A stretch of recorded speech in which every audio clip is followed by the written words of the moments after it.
अभी एक भजन होगा और भजन के साथ साथ सभी भाई बहन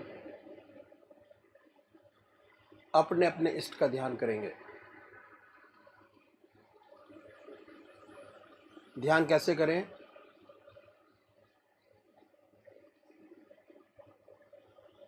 अखिल भारतीय संत मत सत्संग की तरीकत मैं आपके सामने रखता हूं।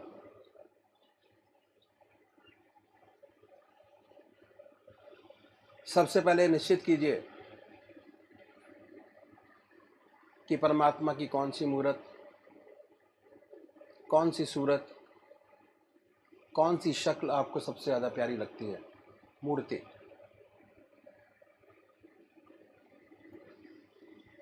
किसी से पूछने की ज़रूरत नहीं, अपनी आत्मा से प्रश्न कीजिए कि भगवान का वो स्वरूप जो आपको सबसे ज़्यादा प्यारा लगता है उसको चुनें।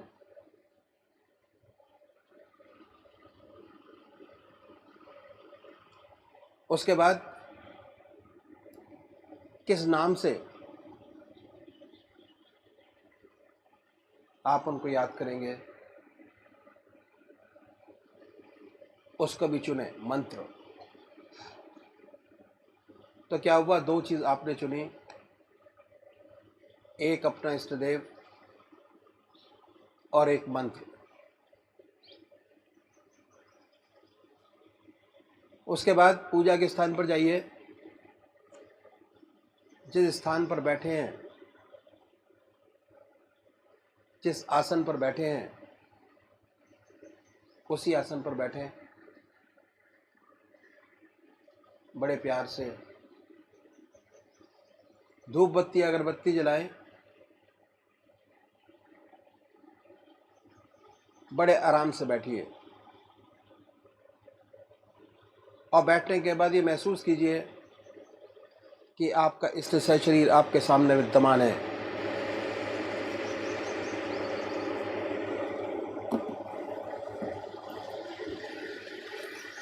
सशरीर भावना से अपने इष्ट को अपने सामने बनाएं। बड़ी बड़ी आंखें हैं, गोल चेहरा है, जटाएं हैं, सर्पों की माला है। ख्याल से बाय थॉट उसमें इतने लीन हो जाए कि जब तक आप ध्यान करते हैं तब तक और कोई विचार और ख्याल ना आए। पर आएगा, उन विचारों को हटाएं, फिर अपने इष्ट देव की मूर्त अपने सामने बनाएं। फिर हटाइए, अपने इष्ट देव की मूर्त अपने सामने बनाएं। जो मंत्र आपका है उसको उच्चारित होते सुनिए कि हमारे हृदय से हमारे इष्ट का नाम निकल रहा है और हम सुन रहे हैं। और जब तक ऐसा ना हो, बड़े प्यार से अपने इष्ट का नाम विद फुल फोर्स जिह्वा से ले सकते हैं। इतना फोर्स उस नाम में होना चाहिए कि ना कोई दूसरा विचार रहे ना ख्याल, उसमें तल्लीन हो जाए, उसी की याद हो, उसी का ख्याल हो। समर्पित भाव से बड़े प्यार से अपने इष्ट के नाम को ले। आधा घंटा सुबह और आधा घंटा सायंकाल, ये 2 समय निश्चित कीजिए और आधे घंटे में 20 से 25 मिनट ध्यान को दीजिए। दूसरे वो भाई हैं जो निराकार भगवान के उपासक हैं, ओम अल्लाह वाहिगुरु क्राइस्ट गॉड, वो क्या करें, वो कैसे ध्यान करें। बड़े आराम से बैठिए, बड़े प्यार से उसके बाद ये महसूस करें कि हमारे हर दिल की धड़कन पर जो नाम आपने चुना है वो निकल रहा है। हृदय ओम ओम कह रहा है और पूरे शरीर में वाइब्रेट करता है। उसके वाइब्रेशंस को महसूस कीजिए और आनंदित होइए। बड़े प्यार से इस काम को करना है। जब भी कोई सांसारिक बात आपके जहन में आए, दिमाग में आए, उन विचारों को हटाएं, फिर अपने इष्ट देव की याद में लगे, फिर हटाइए, अपने इष्ट देव की याद में लगिए। अगर आज ध्यान करते हुए आपके 100 विचार 1 मिनट के अंदर आते हैं तो निश्चित समझिए, अगर ये अभ्यास आप बराबर करते चले जाएंगे तो एक दिन ऐसा आएगा कि कोई विचार आपके आगे नहीं होगा। भगवान श्री कृष्ण ने साधक की दृष्टि से गीता में 4 बात बताई। पहली आहार की शुद्धि, दूसरी विहार की शुद्धि, तीसरा अभ्यास और चौथा वैराग। अभ्यास पर बहुत भारी जोर है और सारी जिंदगी हम एक चीज़ का अभ्यास करते चले जाते हैं और उसकी परफेक्टनेस पर देखते चले जाते हैं। बड़े प्यार से अगर इस तरीके से अभ्यास करेंगे, बड़ी सुंदर स्थिति होगी। जब भी आप अपने इष्ट देव के चरणों में विश्राम चाहेंगे, बड़े प्यार से विश्राम मिलेगा। ना कोई दूसरा विचार रहेगा, ना ख्याल, और हमारी आत्मा हमारे मन को देखती रहती है। वो बताती है कि हम क्या सोच रहे हैं। जब विचार हट जाए अपने इष्ट देव के चरणों में, फिर दोबारा उस चीज़ को पकड़े, अपने इष्ट देव को दोबारा अपने इष्ट देव में ध्यान लगाइए। तो अभी एक भजन होगा और भजन के साथ साथ सभी भाई बहन अपने अपने इष्ट का ध्यान करेंगे।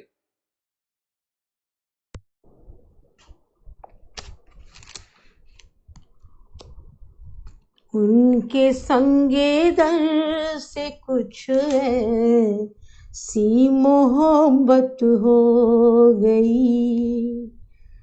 उनके संगे दर से कुछ है सी मोहब्बत हो गई। उम्र भर की एक सजदे मैं इबादत हो गई। उम्र भर की एक सजदे मैं इबादत हो गई। उनके संगे दर से कुछ है सी मोहब्बत हो गई। ऐ जुनूने शौक तक मुझ को मोहब्बत हो गई। ऐ जुनूने शौक तक मुझ को मोहब्बत हो गई।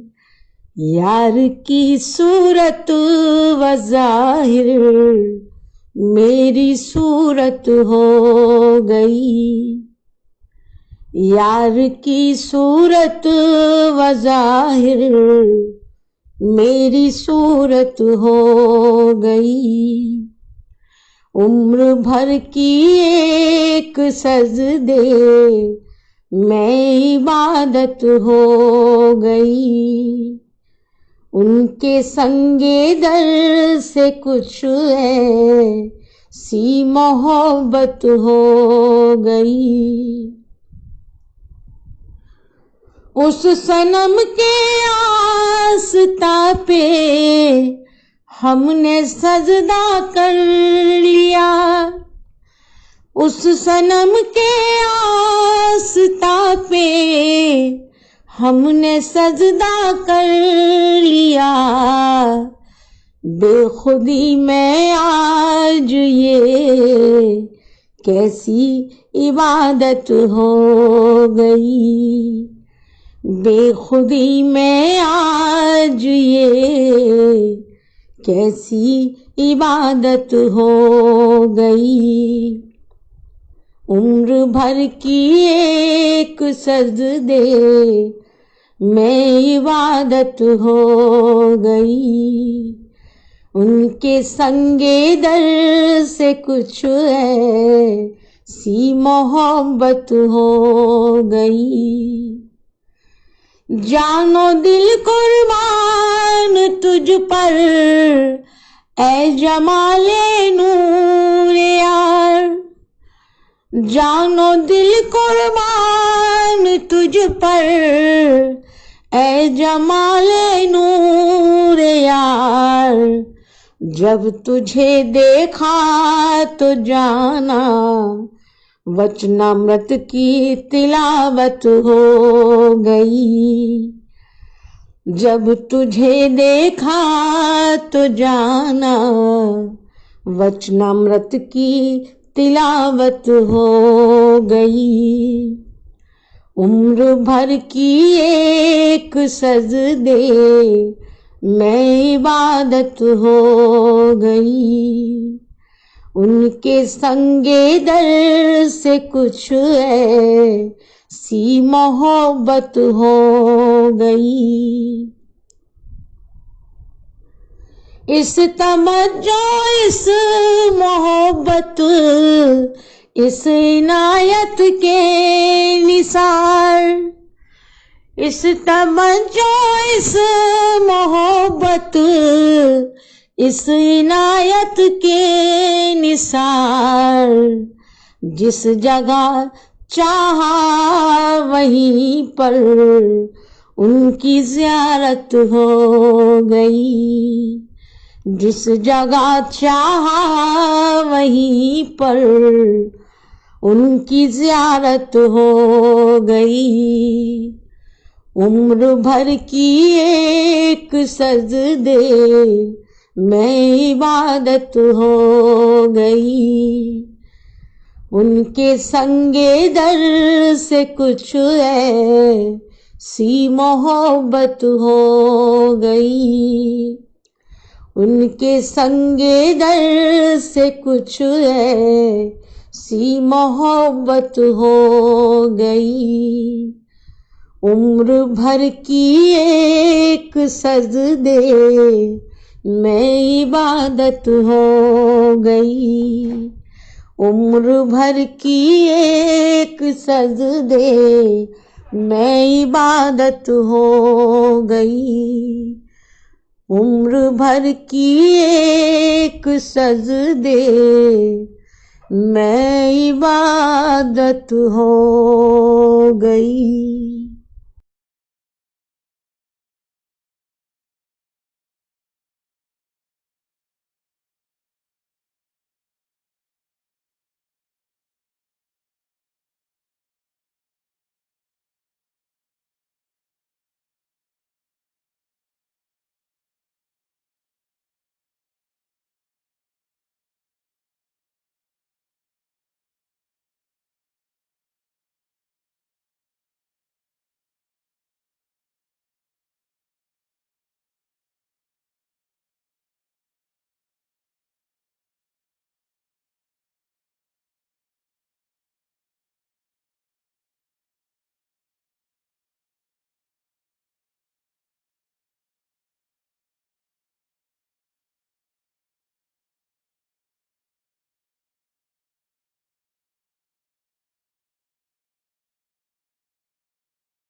आपके यहाँ तो बहुत कम लोग हैं, वो कहते हैं कि हमें तो एक के ही खोज है जिसे ये विद्या दे दूं और ये विद्या कायम रहे तो परमात्मा हमारा भगवान हम पर बहुत खुश होगा।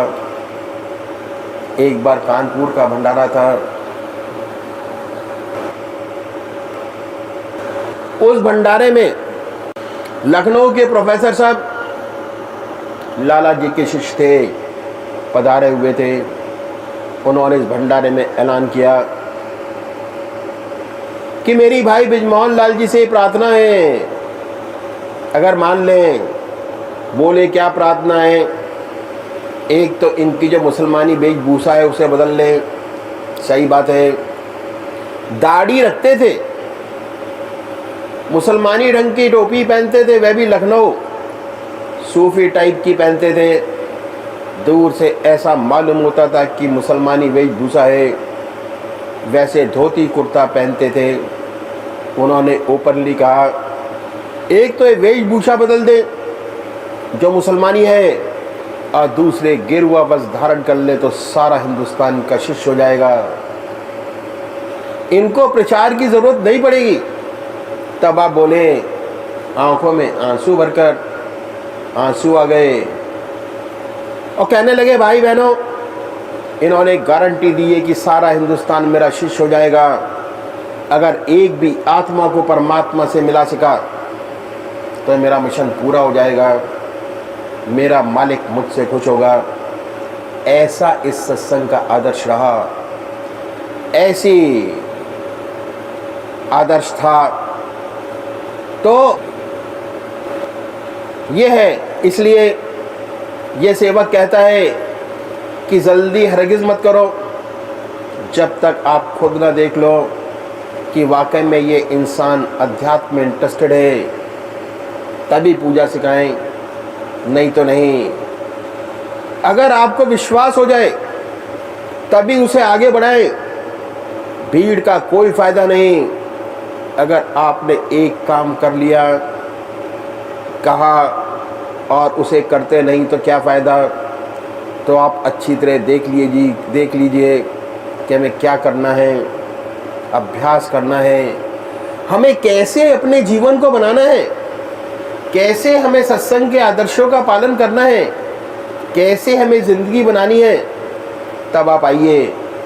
ऐसी आपकी ज़िंदगी थी और उनसे सच्ची सेवा होती थी। उनके ज़िंदगी में बड़े बड़े वाक़यात हुए, बड़े मौके आए। सच ये है, सबसे बड़ी बात कि he was a real master.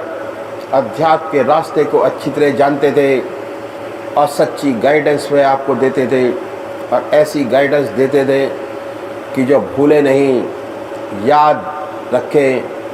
देखते रहते थे, चुटकुलियाँ लेते रहते थे और चुटकुला लेते लेते उसी बात को बताते थे। मुझे याद आया, उस वक्त एटा में थे, वहाँ एक सूफ़ी जी थे, उनके एक शिष्य थे। सूफ़ी जी का शरीर पूरा हो गया, उनके शिष्य को पूर्ण विद्या ना प्राप्त कर सके, कुछ कमियां रह गईं। क्योंकि ये शिष्य भी एटा में थे और उन्हें सच्ची लगन थी। वह सूफ़ी जी के मज़ार पर जाकर बैठते, दुआ करते। एक रात सपना हुआ कि उनको यहाँ एक सूफ़ी जी हैं, आप उनके पास जाइए, आपका काम बन जाएगा। और स्वप्न में उनको दर्शन हुए दत्ता जी महाराज के। वे कितने ही दिनों तक इनकी तलाश करते रहे, लेकिन दत्ता जी महाराज के उन्हें नज़र नहीं आए। किसी ने बताया कि यहाँ पर एक सूफ़ी जी हैं, लगते तो मुसलमान जैसे हैं, मुसलमान भाई उनको सूफ़ी कहते हैं, और हिंदू भाई उनको महात्मा कहते हैं। फिर वे वहाँ पहुँच गए और फौरन पहचान लिया। बड़े अदाब से अपना स्वप्न आपको बताया। आपने फरमाया, ठीक है, आप आया करिए। आते रहे और फैज़याब होते रहे, कोई बात नहीं, बराबर आते रहे। जब इनके पीर साहब का उर्स आया तो मिलने आए, कहा कि साहब उर्स है, आप आवे। उन्होंने उसका पर्चा दिया, ले लिया।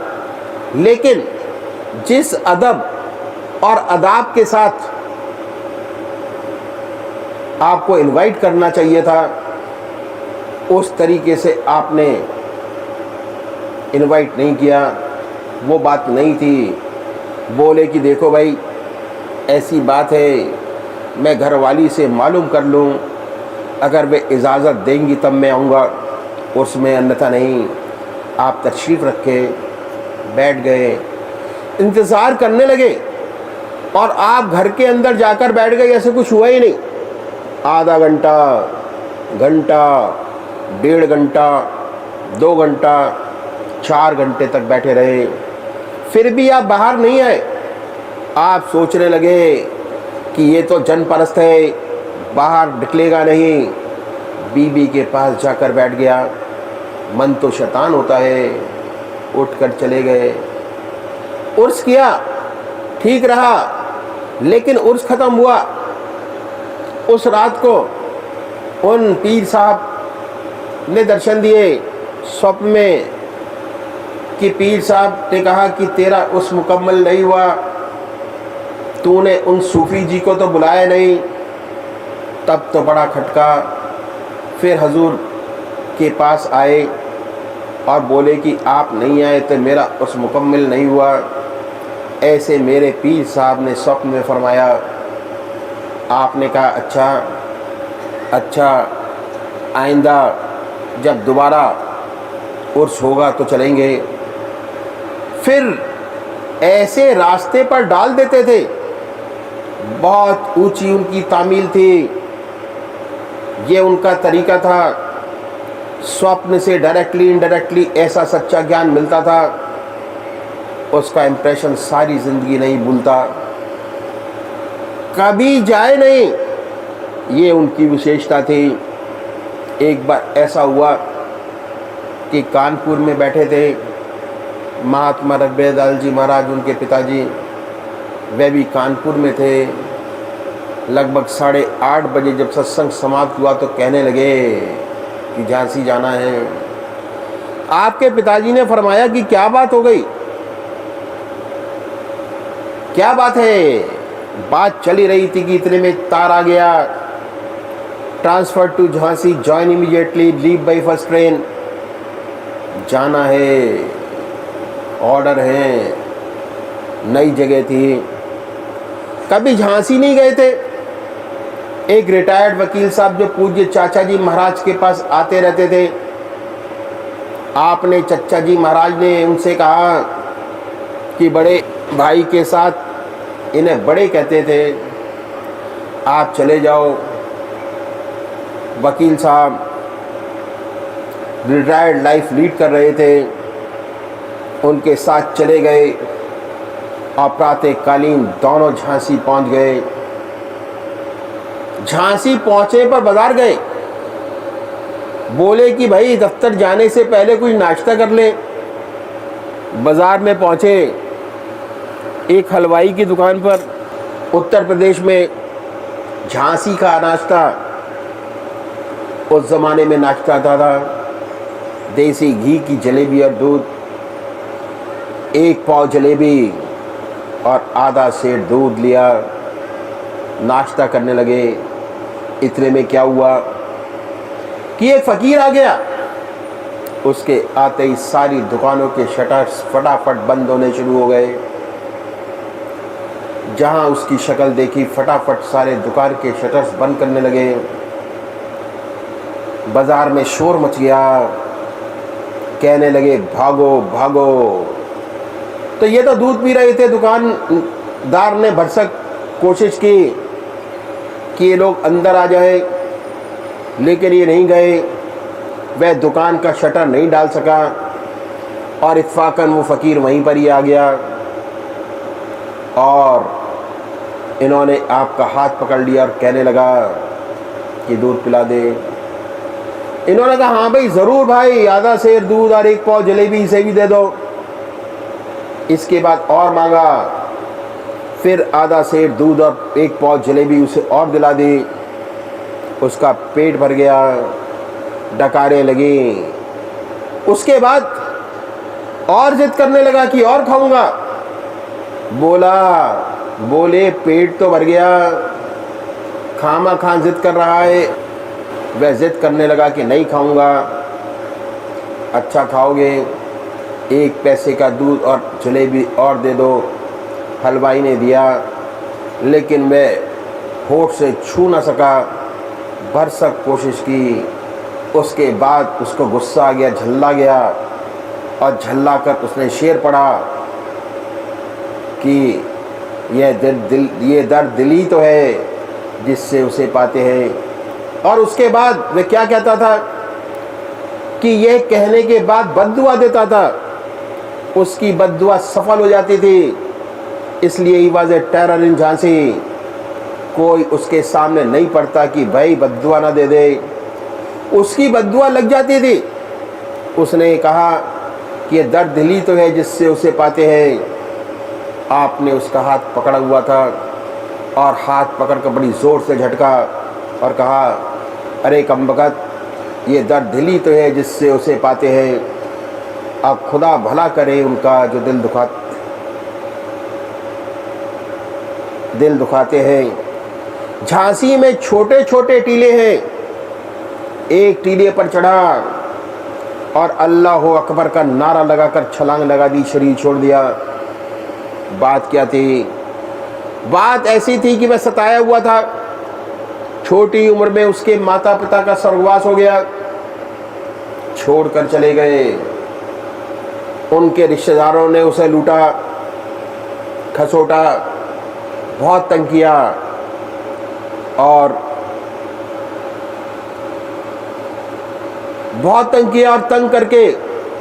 तंग होकर वह दुनिया छोड़कर परमात्मा की ओर लगा, क्योंकि उसका दिल टूटा हुआ था, दुखाया हुआ था। भगवान के सम्मुख बहुत रोया और उसे ऐसी सिद्धि प्राप्त हो गई थी कि जो कह दे सो हो जाए। ऐसी सिद्धि प्राप्त हो गई थी क्योंकि वह संसार का सताया हुआ था, इसलिए बद्दुआ ही देता था। और उसके सामने जो पड़ता ये कहकर कि ये दर्द दिली तो है जिससे उसे पाते हैं, बद्दुआ दे देता। महाराज ने उसका हाथ झटका और कह दिया कि दर्द दिली तो है जिससे उसे पाते हैं, खुदा भला करे उनका जो दिल दुखाते हैं। तुझे उन्हें दुआ देनी चाहिए कि तेरे दिल को चोट पहुंचाकर उन्होंने तुझे अल्लाह के से मिला दिया, आगे बढ़ा दिया, परमात्मा की तरफ लगा दिया। तुझे तो उनका शुक्रिया अदा करना चाहिए कि परमात्मा अल्लाह उनका भला करे, भगवान उनका भला करे जिसने तुझे चोट पहुंचाई, चोट पहुंचाकर ईश्वर तक लगा दिया। दुआ करो। ये उनकी ज़िंदगी का एक वाक़या सेवक ने आपके सामने रखा। कितना ऊंचा वह संत था। बहुत से वाक़यात हैं। जितने भी सत्संगी भाई जाते दुनिया भूल जाते, कहते थे कम मौका मिले उनके पास बैठने का, और डर भी लगता था। चुपके चुपके देखते रहते। ऐसी सुंदर हस्ती थी, उनके पास बैठने से विचार शून्य मन अपने आप हो जाता था। चित्त का निरोध अपने आप उनके पास बैठने से होता था। खाली सोबत से विचार शून्य अवस्था प्राप्त होती, और जहां मन शांत हुआ, आत्मा से सीधा संबंध, आत्मयी अवस्था, चिरयुक्त आनंद, आनंदी आनंद, परमानंद की अवस्था प्राप्त होती। भूल जाते कि घर भी जाना है। वे याद दिलाते कि भाई तुम्हारी तो छुट्टी ख़त्म हो गई, अब कल दफ्तर जाना है। हाँ साहब, तो कहते तैयारियां करो, पहली गाड़ी से जाओ। उनको याद दिलाना पड़ता, सब भूल जाते। ये हालत थी।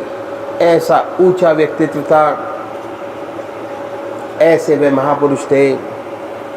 उनके जीवन में बहुत सारी घटनाएं घटी। एक घटना मैं उनकी आपके सामने रखूँगा।